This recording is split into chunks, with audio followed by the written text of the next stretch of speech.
Just fa 10 anys, desembre del 2010, vaig arribar a la presidència del meu país, a la presidència de Catalunya. Han passat 10 anys, han canviat un munt de coses. He triat alguns moments especials en fotografies per fer balanç. I la primera és quan vaig arribar allà, 27 de desembre, any 2010, en plena crisi, l'atur desbocat, l'Estatut enfonsat pel Tribunal Constitucional i l'intent de fer el pacte fiscal amb el nou govern espanyol, que era del president Rajoy amb el PP, amb majoria absoluta. I tot això va anar malament. Se'ns va dir que no, taxativament. I a partir d'aquí van començar un munt de coses, anomenades, entre d'altres, procés, que tantes i tantes i tantes coses ha canviat en el nostre país.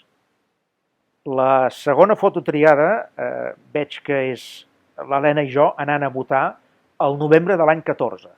Primera consulta sobiranista que es feia a Catalunya en segles. Primer cop que es donava l'oportunitat a la ciutadania de votar a favor o en contra de la independència. Hi havia molt escepticisme, molts obstacles, l'Estat en contra, interessos partidistes a dintre de Catalunya mateix, tot el que vulgueu, però les urnes hi van ser. Vàrem anar a votar, va guanyar claríssimament la democràcia, ho vàrem fer pacíficament, com sempre, i a més vàrem guanyar una primera gran batalla democràtica a un estat que va veure el seu orgull ferit i que després va reaccionar amb molta virulència. La tercera foto desperta una gran nostàlgia. Ho veig aquí, la fotografia amb la Carme Forcadell, la Muriel Casals, l'Oriol Junqueras i en Raül Romeva. Això va ser a l'estiu del 2015, just abans de les eleccions plebiscitàries, que havien de completar la consulta sobiranista de l'any 14, del 9-N. I això va ser la creació de Junts pel Sí, la gran plataforma unitària, transversal, plural, sobiranista que es va fer en aquest país ara fa 4 o 5 anys enrere. Una gran aposta per la unitat, que mai no s'hauria d'haver trencat, que mai no s'hauria d'haver esquerdat.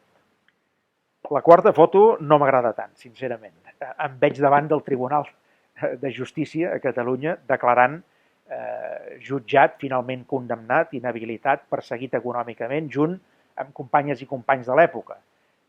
Però és el preu de tirar endavant un procés com el que estem tirant endavant a Catalunya.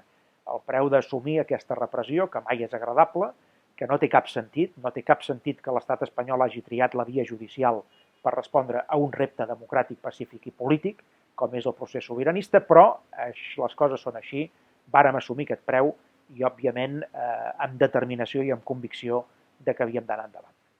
La darrera fotografia que he triat, aquesta, doncs, és del gener del 2016, amb un president que fa un pas al costat, en aquell moment jo mateix, i un altre que fa un pas endavant, el president Puigdemont, que assumia la presidència. Tot això va venir com a conseqüència del veto de la CUP, però sobretot de la meva decisió de fer aquell pas al costat. Jo m'hauria pogut quedar, hauria pogut repetir les eleccions. Molta altra gent ho ha fet.